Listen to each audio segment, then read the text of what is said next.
Hey guys, happy Monday. This is Tech Tip Q&A. I'm going to wait for everyone to join us. Hey Nessa. Let me get Christina on here so we can start answering your questions.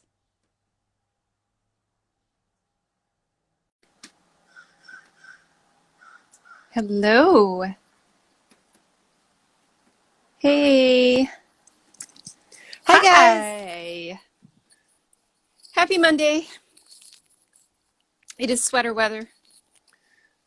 It's so funny. It's freezing in my house at all times. Like it's not ever warm here. So I have a sweater on, but now for some reason in here, maybe because I have the door shut, but like it's not cold. Now you're like, ah. Yeah, and I'm sitting outside. You're gonna hear like the rain and crows and stuff. It's outside, it's sweater, jacket, and I large love all shawl the weather. things you're wearing. Those All things my are so knits. beautiful. I love them. Thank you. Hey everybody. Tell us how you're all doing. Happy Monday. So this is our once a month tech talk Q&A or tech tip Q&A, whatever we called it. I'm Sarah Walworth. I am a knitting tech editor. I'm Christina McGrath. I'm a knitting tech editor. And we are broadcasting live from our homes where it may be a little rowdy here. We're not sure. So we open up our live once a month to answer your questions about tech editing, about knitting patterns, about questions you have about spreadsheets or anything else. Um, and Creative Me DK says, hi from Denmark, from Kitten. Do you guys not have summer and wintertime? We do. So right now in my part of the northern hemisphere, it's moving into winter, so we're in fall. So autumn. Same with you guys, right? I could Yeah, see your we're in fall, trees. but we're farther north than Sarah, so it's colder here sooner. You're about a month ahead of us, so my Yeah. trees haven't started to change color yet. And you can see behind Christina, hers have. Yeah, So this isn't even the prettiest, like it's so much prettier over there, but I can't, yeah. they won't show if I sit that direction. It won't. It's because the light is bad. So we're here. We're tech editors and we're ready to answer your questions. We've gotten a lot of good questions ahead of time that we'd like to answer. We did If you get some fun We questions. got some fun questions. So if you have a question for us, if you want to jump in or ask us something or you have a comment, please throw it into the comments below and we'll be sure to address it in our talk. Christina, you want to hit us up with the first one? I know you Yeah, prepared. I thought we'd start with questions that are about pattern writing and design and then do the fun ones after. Okay, Um, the fun ones like spreadsheet ones. so the first question is, how about short rows to lift the back neck in children's baby patterns? Are they common or not? Do you think they're necessary or a good idea? Um, What did you come up with for an answer well, for that? I I think that well, first of all, there's a couple ways to raise the back neck, right? You can work short rows, or this is whether you're working top down, bottom up, whatever. You can work short rows, or you can simply do shaping and work the the neck and the shoulders without working the front at all, or shape the front differently so that you don't like get choked, right? Mm-hmm. But some children's patterns don't have any of that going on. Like patterns that are worked from the top down just start and they do the shaping equally all around, and there's not any of that. And I think that is because of like most I will say that most do, like most patterns that I see do, even for children and babies, have shaping in the back neck. Mm-hmm. Short rows, most of them do, some don't. And I think that for really small tiny people, that might not be as necessary. My daughter, for example, there's short rows on her shorts I made her, for example, and they're really not necessary. Like when she wears them, the short rows are all bunched up. My son's sweater, the back neck has short rows, and it's the same thing with him. Yes, it's good because it brings the collar down, but they bunch up. he maybe didn't need as many. And I think that that's where it's really good to be thinking that kind of way when you're doing the designing. You're not going to need as many short rows for somebody like Ben, who's this big, as you will for a larger child, right? And but not that he doesn't need them, but didn't maybe need as many. And you can also just do shaping if you don't want to work short rows, or your knitters don't like short rows. You can shape the front differently to allow there to be more fabric in the back. So I don't know that they're always necessary, maybe, but it is most often something is done to raise the back neck. And so let's What do talk, you think? yeah, I want to talk a little bit about why we raise the back neck. Oh, so that and part of Yeah, the reason is to make room for your shoulders, and part of the reason is, well, like so so, you don't get choked. And I right, think with the kids' sweaters, even if you don't want to work short rows, you kind of have to do something so that they're not, you know, right. It's just the function of the way that the human body is right, shaped. Our front of our neck has like this clavicle bone, and our neck is shaped a little bit forward. So we have to have more room depth wise on the front than in the back right, on a sweater. And if you don't have it, then you're going to get, it's going to choke you up here. And I right, kind of remember some sweaters from when I was a kid that did that, where there was no shaping and it was like you're always pulling it down. So I think there's two functions as a designer that you have to think about is the body size, like Christina said, on a baby or a child, or even an older child, like closer to teenage, you may not need very much. You may need just a smidge just because their body is smaller. They don't have as right, deep of a drop here to the clavicle bone right, on the front of their throat than an adult does. The other function that you have to think about is gauge. So if you're working a sweater that's at a really fine gauge, you may be able to insert more shaping rows than you would on something, let's say a worsted weight. I don't know if you knit a child's or a baby's garment in bulky, but definitely children's garments are usually knit in a DK or a worsted. So there's, like she said, there's two ways to do it. And a lot of times on children's garments, the back is just shaped square. right, It's just like there's no shaping at the back. And that automatically raises it up. Then if the front has a little bit of a curve or a shape to it or a V or whatever, then that automatically drops it and you don't have to put in short rows. right.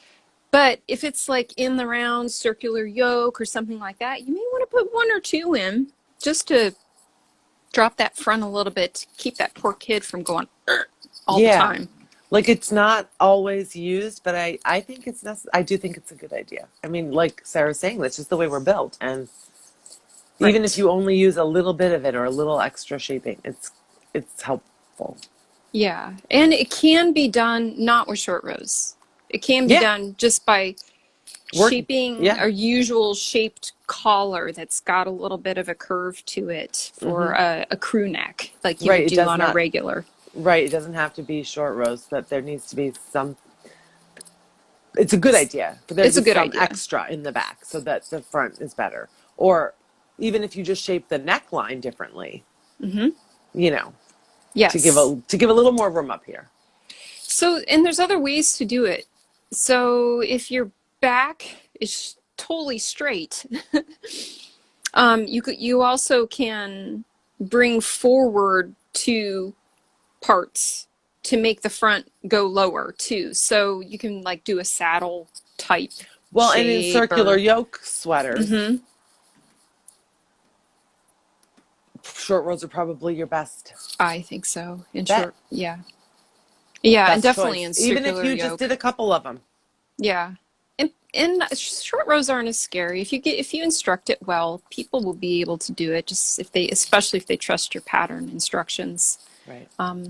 I think it's okay to throw them in. So, that's our opinion. I hope that helps. That was from Jessica, right? Yep.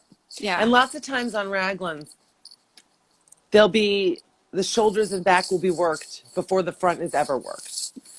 So Yes. that will all be happening and that will build up your back neck and then you'll add the front in later to continue the sweater, Right. a top-down raglan, you know, and even the bottom up, you'll do all of this, and then Hmm. you'll stop the front and do more on the back and shoulders. And so that's often done in those kinds of sweaters. So bottom line is, we think it helps, but it doesn't need to be as much as an adult. It may only need to be one or two rows or one or two Right, short rows. So, right. or 2 to 3 to 4 shaping rows. So Mm. you'll have to play around with it with your gauge, and maybe even do a little swatch and see what works best. Yeah, do a swatch, see what works, see what, I mean, I always think this is something that is so good to talk about when you're doing testing of your patterns. Hmm. Things I like agree. this. I mean, things like fit, things like real world things, things like how they, things that you're not going to get from, you know, doing it without on paper without hearing someone's feedback. And all the questions Yes. about fit are so good for testing questions. Yes. Exactly. I totally agree with that. Pick your tester's brain about how they prefer it to be, because sometimes they're your super fans too. They love Most of everything the you put time, out. right, right, right. What's our next question? Um, so this one is, oh, now I'm on the wrong thing. Hold on. Okay. Could you talk about charts when you'd consider it non-negotiable to include them? Okay, so we are talking about knitting, not crochet. Correct. Crochet is a whole nother animal, because charts often are not included in crochet patterns. So I can't give my opinion on that because I'm still learning about crochet charts. No, I But don't know anything about crochet. yeah, We just talk about knitting. Yeah. so we're just talking about knitting here, just to be clear. Um, I think the non-negotiable number one is color work. That's what I said. Because here, like, the Ah! bottom line is that there's nothing that's not negotiable. Like, that's not my decision. There's nothing. If you want to include charts or you don't, that's totally up to you. And I'm not ever going to tell someone they have to include a chart, or shouldn't include a chart, or have to include a chart. But because but charts, that said, can make so many things easier. Like all Yes. kinds of complicated design, like cables and lace and brioche, really benefit from there being a chart. But I totally am with you. If I had to pick and I had to put my foot down, I would absolutely say for color work, you need it to be charted. And the reason is because, for me anyway, I do not like tedious instructions. Drive me crazy. And color work written instructions are like the height of, Of tedium. you know, We're it's super so opinionated annoying to here, read. so It's so annoying it's annoying to read. It's annoying to work from. Ugh, written yeah. instruction. Honestly, for color work, I'd be like color work charts and no written. Yes. Exactly. Okay. Yeah, so here's the thing is that um, color work charts are pretty much, it's you don't even need written instructions for that. You don't. You would just use your regular charts to indicate how to work the patterning. So Right. that said, the um, the other thing that might be helpful, where it's non-negotiable, is in another form of color work. So for instance, mosaic knitting. That's maybe not non-negotiable, but where you have Well, for mosaic knitting, that's yeah, an, well, that's yeah, there's a it's couple still ways to color do it. work. Yeah, it's still color work, and so it's helpful to have a Mm-hmm. chart. There are specifically mosaic charts that are very different from regular knitting charts. They're not, they don't look the same or are read the same, and sometimes, a lot of the times, people don't even use them. Um, because if someone is unfamiliar with how to use a mosaic chart, you do need to have some instruction or at least a link or something in your pattern to let people Right. know where they can go to learn how to read the chart if they haven't encountered Yes. one before, because they're not seen. You don't use them, not you don't see them as often. Yes. Unless you like have a book on mosaic knitting or whatever. But even mosaic charts, I think it's so different. Like you're saying, the written is not complicated because it's all slip stitches. So it's Well, not a tedious, it's not tedious instructions though, is what I'm saying. It can be, but it isn't always. It can be Mm, better. It can be written so it's not tedium. mm. But I think that's the only example I could think of where it's non-negotiable, where you I think had color work. just stranded color work, Fair Isle. Yeah, that kind of, It, yeah. you're just there's no. I don't know anybody who does a written instruction for that unless they are providing an accessible pattern, and that's usually in a different format, in a different file, even. Well, I have edited patterns that have the written color work instructions. And it's just, I would not want to work from that. Yeah. So if you have watched our previous tech tip talk on charts, we talked about when do you include charts, when not, what our grand opinions were on it. Generally speaking, we like all patterns to be accessible to all knitters. So if you include a chart, you should include written instructions. Now, the caveat for that is you probably wouldn't for color work. At least I haven't. I don't know. I haven't seen it. I have seen Um, written instructions for color work, and that also include a chart, but very not rarely. often, very Yeah. rarely. And I think most people don't use them. Yeah. They're really not simpler to read. They're not easier to understand. Right. They're confusing. Not Un- confusing, but just tedious. Like it's ridiculous. unless you're visually impaired and you need the written The text letters, to yeah. be able to understand and work the color work. Right. So that said, if you include a chart, let's say for cables or lace or some other kind of patterning, do make sure that you include written instructions if you have the space and the capacity for it, so that those knitters who do not work from charts can have the written instructions to work along with it. So I suppose we're repeating ourselves on this, but I think it's a great question. Other than color work, I don't think any chart is non-negotiable. You can choose to include it or not. Knowing that, in our experience, about 50% of knitters love charts, 50% really don't. So I guess that's all I have to say on it. But I think definitely think for stranding color work, having a chart is the way to go. Yep, I'm there with you. It's the clearest way to do it. Okay. Any other Yes, so a couple more. questions? This one is a tech editing question. As a new tech editor, what is the best way to get consistent clients? I have done a couple of edits for a designer friend, but I'm stuck on how to move forward. The first thing I was thinking was like, even if it will feel awkward, like ask your designer friend to refer you. I mean, it's Yes. awkward to ask, but if you're friends, like that's where I would start. Ask her to refer you. I mean, the biggest way you're going to get clients is word of mouth. But in order to like have the word of mouth train going, you need clients, right? Yes. So I mean, you did too. Like for us, we built our businesses here, Referring each other. you know, Yeah. Mm-hmm. referring to other tech editors referring to us and us referring to them, but having a presence on social media, being present and like, finding designers that you like what they do and Mm-hmm. just trying to be generally present online, commenting, being helpful Mm-hmm. and, you know, a cheerleader and sharing and being helpful, Yes.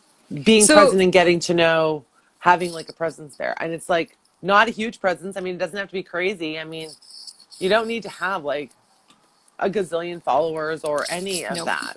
It's just finding the places where the designers are and answering their questions. Find out a lot about the things that the people you want to work for want to know about Exactly. and try to answer their questions, you know? Be helpful where people are asking questions. So there's a lot of different ways that you can. Yeah, not It, just Instagram. I mean, there's a lot of. yeah. So here's the thing.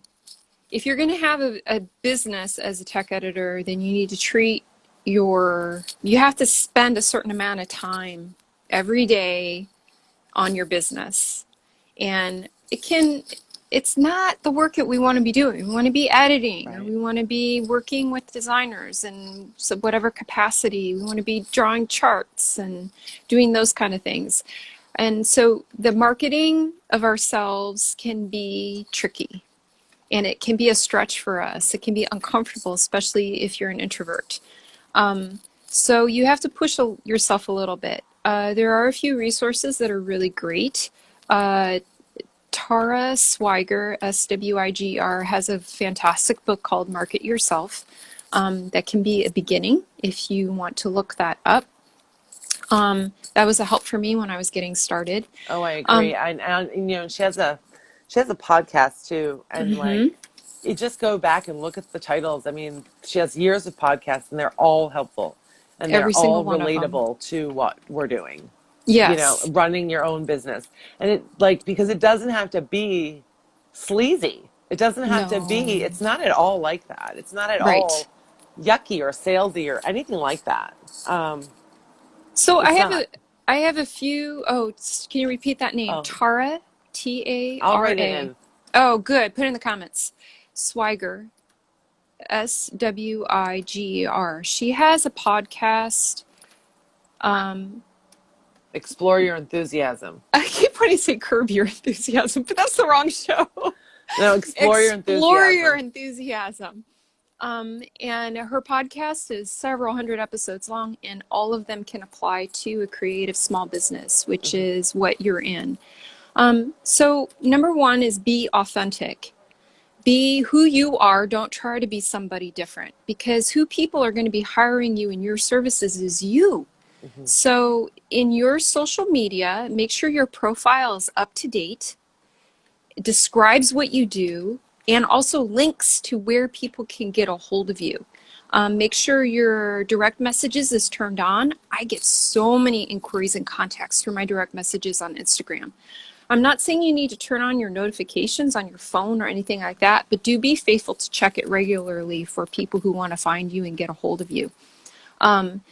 Also, make sure you have a landing page that's not on social media, whether it be Yes. just a simple web page. It does not have to be a website. It can just be a place where people can find you and where you can start to list testimonials from your clients. And um, make sure that one designer friend that you did some work for, ask her for a testimonial.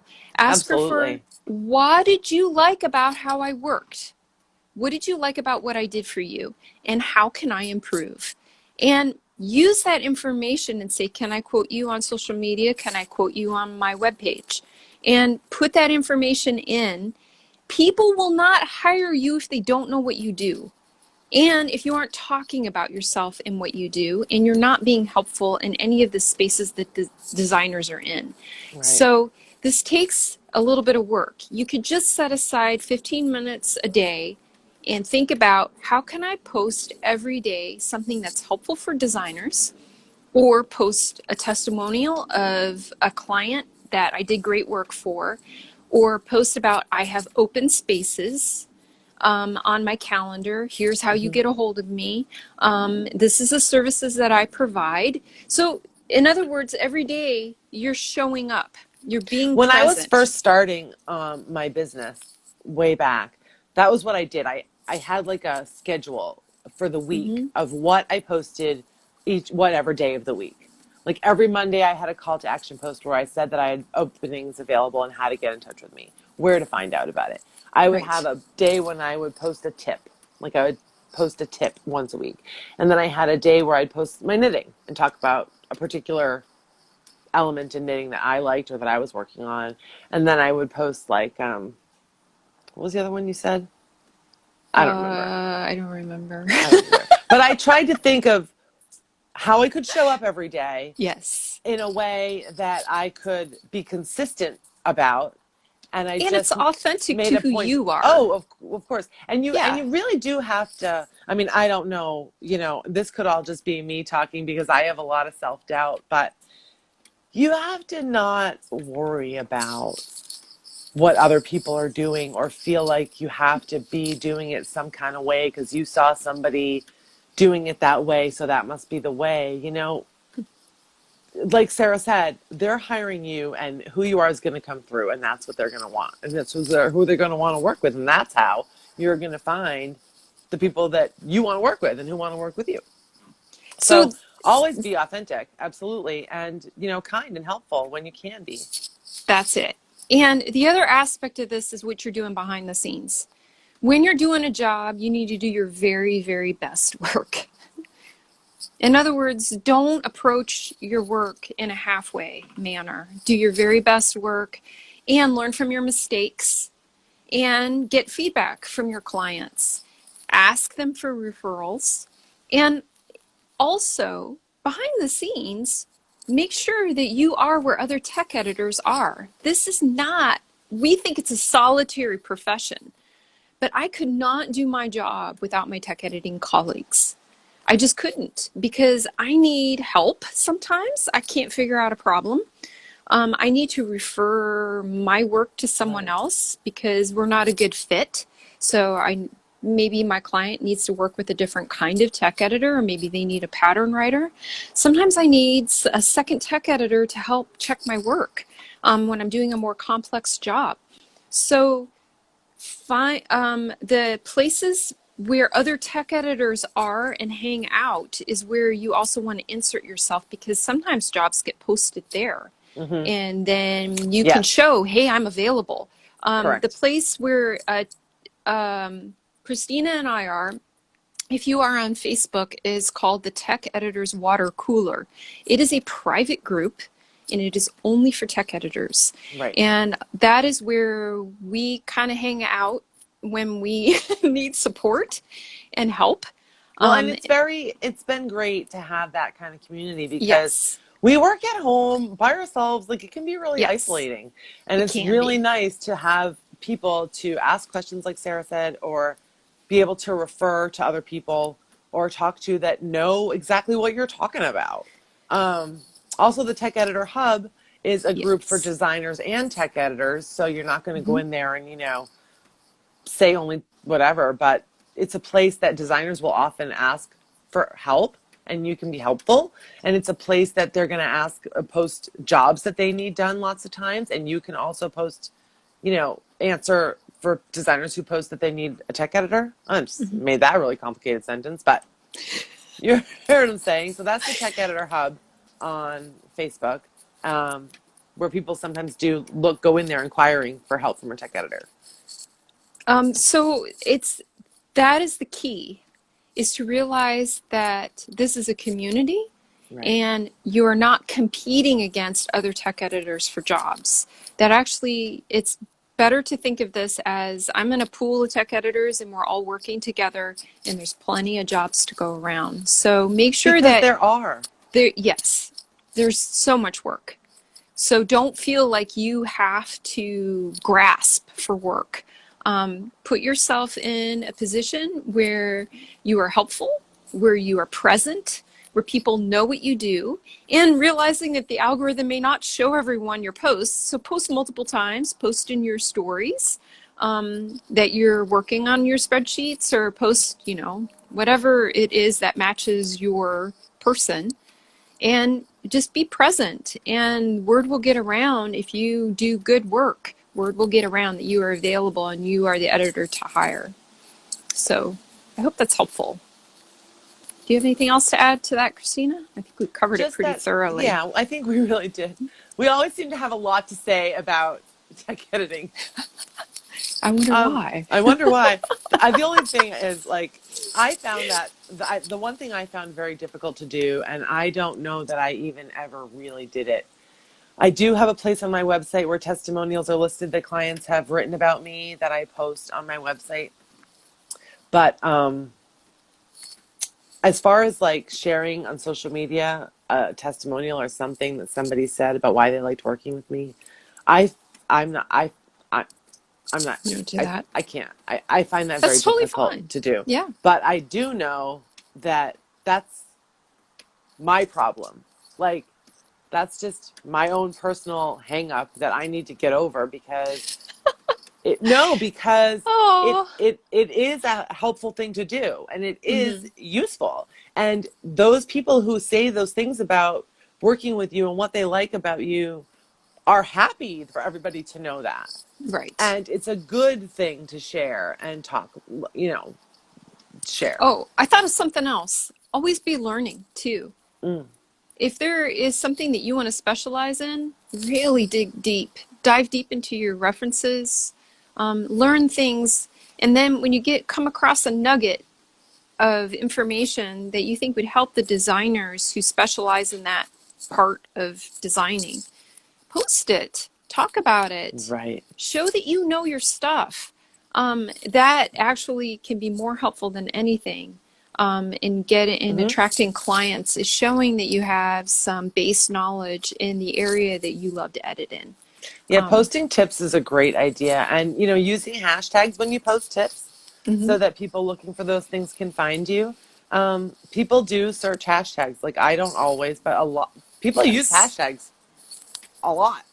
Yes. So having your hashtags in there that relate to what you're talking about is a good idea. And posting tips is a good idea.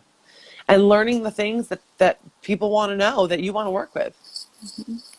Exactly. Sarah's really good at this. Sarah's like a resource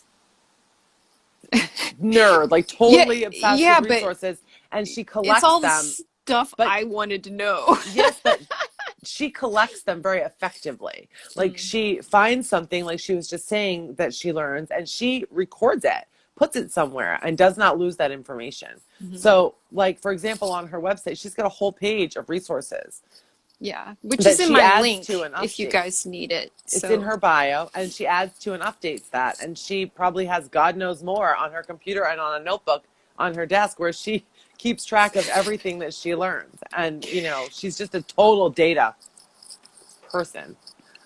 And that's a good idea to keep track of what you learn. So, like, I have a lot of bookmarks and a lot of yes. books about what I Because need, so that when I do come up on something or I need to learn more about something, I know where to go to get it, or I know who. And the that's Tech it. Editor's Water Cooler is another great place to know where to go to ask about it if you don't know Yeah, something, you know. exactly. Or, you call up your friendly tech editor, like I And the do. I call right, up Christina and go, how about that brioche? Because I'm still learning it because I'm not into brioche. I need to learn it, but and I'm when not there you're, yet. and the more you're working, the more you're going to find out what you want to do and collect all those resources. Yeah. We So did think get of, one last question. Oh, sorry. Go ahead. go ahead. What's the question? It's just for. I think it's a fun one. It's She said, I keep looking at the wrong paper. She said, "What's your favorite formula in Excel?" With like little laughing face. So, if for those of you who don't know, Excel is the number one tool that we tech editors use for checking patterns. We always start our tech edits by building a spreadsheet. I'd say in the last year, I've only edited one pattern not on a spreadsheet, and that was a simple hat. So, yeah, Well, I spreadsheets are do. I know. crucial. I don't use. I almost never use a spreadsheet for anything in one size. Yes, in one Unless it's like, size. I mean, if it was like a sweater in one size, I would probably need to use a spreadsheet. But for shawls that are just in one Hmm. size, I 90% of the time just use a calculator and do it myself. So, but for multiple size patterns like garments I mean, even or hats or socks or hats, mittens or anything that's in more than one size, spreadsheet. it's a lot of numbers to do on your own, and it's really wasting your client's time. You know what I mean? Right. So, So we yeah. use Excel and we build a spreadsheet for multiple sizes because it's easy then to drag across the cell to check the sizing or to check the math. And in any So, pattern where there's a lot happening, I mean, mhm, just, you need exactly. spreadsheets to count all those numbers. So, what's And your favorite? You have lots, don't you? yeah, and Excel is pretty powerful. So you could put in formulas and have it do some work for you. Um, let's see, what is my favorite? My favorite function is the naming. I name cells. So, and this I learned from a friend who's an Excel guru. She's like, why aren't you naming cells? So, what I do is I'll click when I set up my spreadsheet with stitch and row gauge or stitch and round gauge over however many inches. That cell, I will click up in the top left hand corner and name it stitch or name it row. So that because everything in a knitting pattern is based on gauge, that's the measurements, whether or not it's going to fit a certain body part. So then all I have to do is if I'm trying to figure out if the measurements match, then I can just name the cell. In other words, I can go the certain number of stitches divided by and type in stitch, and it will pull that information from that cell. So that's my favorite, is just the naming. I think it's saved. Oh yeah, Ruth's like, you Ruth, can name you can name cells? cells? What is this? Yes, I know. What What is is this this? magic? Yes, go look up naming cells. It changed, it revolutionized, it shortened, it just made everything easier because I used to hand type in the gauge. And then, of course, my fingers are fumbly and I would type in the wrong gauge. And then it would mess up my spreadsheet checking. My spreadsheet would be wrong. So Well, see, naming and I'm kind of, the opposite. Like typing in or remembering the name of the cell and typing in the name mm-hmm. of the cell and selecting it or whatever is like I just type in the number and I keep the number bookmarked at the top of the page so it's always there. And I Yes. don't name the cell. So Oh in yeah. there, and that's the thing about spreadsheets is it can be personalized to the way that you like to think and work. Hmm. I like it that way because I tend to mistype things. So I like to make things firm. The other aspect that makes things firm is dollar sign. So when you insert a dollar sign, let's say that you want to always pull a previous cell and you don't want it to change. Like, you know how when you like move on down in a spreadsheet, it will keep moving on down whatever you're pulling for that formula. Well, if you want to keep pulling that same thing and not have it change no matter where you are, you put a dollar sign in front of the address of that cell. And then it will always keep pulling that same cell, which is awesome. If you have a lot of calculations or if you have a lot, like say for instance, you always want to grab a certain calculated amount. So those are my two favorites. I know it's a little bit advanced. So look up dollar sign and naming cells if you want to add that to your spreadsheet work. What's yours, Christina? Way simpler. Okay, but simpler's good. My Go. favorite, well, my favorite thing about Excel is things that make my head hurt that I instinctively feel like is not a calculator job. Like is not a spreadsheet job, but something that I would just do in my head. You know, things that I would just do in my head that Excel can do more easily. Um, I really like stupid stuff like roundup. I love Yeah, roundup I because I love can round Roundup. up 20 numbers and not do every single one of them in my head while I'm checking the pattern. So that's totally Hmm. stupid, but I love that because it eliminates something that I'm already doing that I can't help but do. Like I can't help it, right? So Yep. roundup I really like. The other thing I really like is I totally love, and this isn't like a specific formula or have a name or anything, but I just love that I can make these really long equations with multiple functions and get my answer for Yep. things that make my brain hurt that I would do in my head. Like figuring out the ratio, how many, like if you're, how Right. many stitches you're picking up Stitches. in a Mm-hmm. certain number of rows, 2 rows for 2 stitches for every 3 rows or whatever. And I can just do that like in a second. And I don't have to have my brain hurt. Like I don't have to figure that out in my head. I Mm-hmm. just, so that's the kind of stuff I like doing is things that I just can't help but do by myself. When you have to do Yes. it for a whole ton of sizes, it's Yes. really nice to just like not have to do it. Yeah. So if you're interested in learning how to use spreadsheets as a designer or as a tech editor, I highly recommend going to Edie Ekman's website. And I think she has a class, and you might be able to jump in and ask her about providing that class again for spreadsheet, using spreadsheet as a designer. It's very valuable and essential tool as a tech editor. So, And I believe it's also listed on Sarah's resource page on her I don't know website. if it is or not. I should go look. Oh, yes. So you can go to the link in my bio, and I do have a resource page of everything that I've gathered over the last few years of things that, and I use it, it's my own personal resource page. So Right. if you don't see something on there that you want to know about, please ask and I'll add it. Um, anyway, so is that all our questions for today? Yeah. Do you guys Yep. That's have all any the questions we got. questions? Come on, throw some in the comments if you have questions for us. We have a little bit of time. I think I we've got know. like a few It makes minutes. me feel bad. Like I mean, it makes me feel bad when we don't take the whole hour, like that I didn't answer something well Oh enough. no, yeah, then no, it's good. It's good. We love to answer your questions if you have anything about tech editing or knitting design or spreadsheets, or anything about that you'd like to ask a tech editor. We Hmm. are available. So throw it into the comments and we'll answer real quick before we sign off for this month. So I will be saving this recording and uploading it to my YouTube channel. And in a month, we'll be doing this again. So every month now will The come third on Monday of every third month. Monday. Now this month is the fourth Monday, just because we have previous. Uh, Yeah, this month got messed up because we had it was like the month of everything going on yeah, Mondays for me and October. for Sarah. It was crazy. Yeah. But Oh, normally it'll be the third Monday of every month at noon Eastern. and if you want to listen to or watch our previous tech tip talks that we did this last spring and summer, we covered a lot of ground Yes. over a period of quite a few weeks. You can go to my IGTV here on my profile or to my YouTube channel, and we've saved all of them there.